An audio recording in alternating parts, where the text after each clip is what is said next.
Story time. So when I was about 10 years old, I went to Florida with my family for a summer vacation, and we did this pretty often. While we were down there, we went to Blizzard Beach, which is the Disney water park that they have down there. And the day that we went to the water park, it started raining, which is really common in Florida. It basically rains every day, even in the summer. And so because it was raining, they had to shut down all the water slides. And then they eventually reopened them after it stopped raining. And when they reopened them, there were no lines for any of the water slides. So people were literally like running and stampeding to get to the water slide so that they didn't have to wait in line.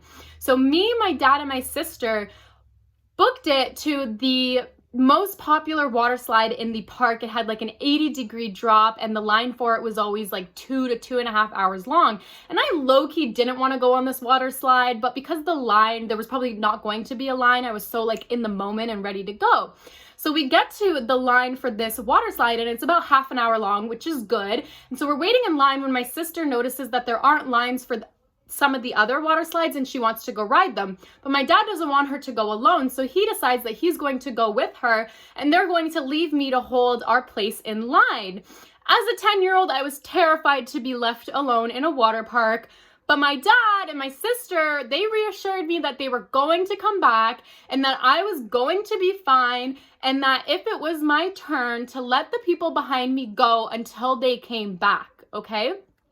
So I'm like, okay, they're probably going to get back before it's even my turn, so I don't have anything to worry about. I was wrong. Half an hour goes by. It's my turn to go down the water slide. My dad and my sister have not come back yet, and they told me they were only going to ride one water slide.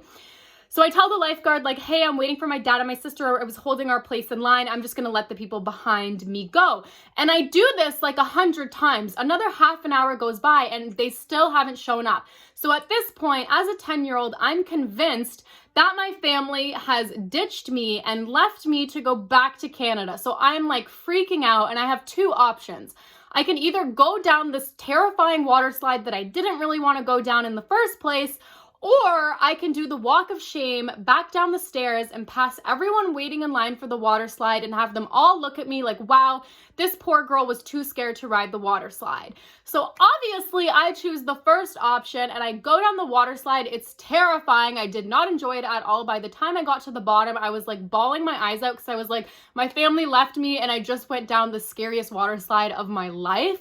So what I end up doing is I go to where my mom was chilling on a beach chair with all of our stuff and try to see if, my dad and my sister are there.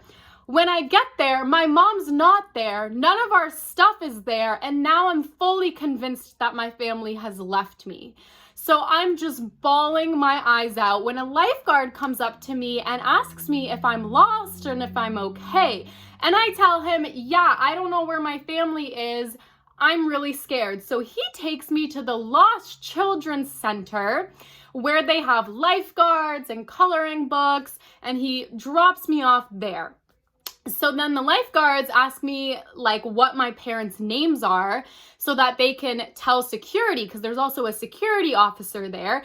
And I'm terrified that they're going to arrest my parents for leaving me alone in a water park. So I, as a smart 10-year-old would, give them fake names. So I'm just coloring one of the coloring books that they have there, and I'm just chilling. Like, I have no idea what's going to happen to me, but honestly, I'm loving this coloring session that's happening. When I hear on the loudspeaker that they're calling out these fake names that I gave them so that my parents can come and get me. And then I feel really embarrassed and really dumb, and I don't know how to tell them that I gave them a fake name, so I just stay quiet.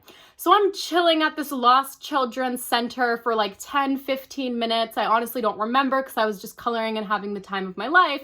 When I see my dad and my sister walk by holding funnel cakes, and I like start screaming and like being like, oh my God, like, where were you guys? And they're like, oh, hey, where'd you go? Like, we couldn't find you. And I'm like, you couldn't find me. You never came back to get me. I waited like an hour for you guys.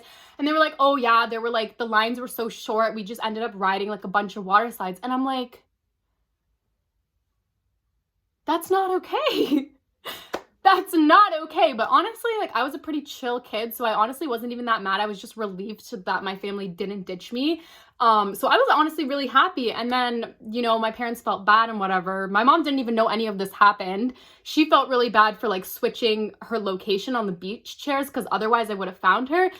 But they felt bad, so they ended up getting me my own funnel cake and my own like ice cream sundae beach sand box thing. I don't know how to describe it, but yeah. And so ended up being a pretty good day. Thanks for watching.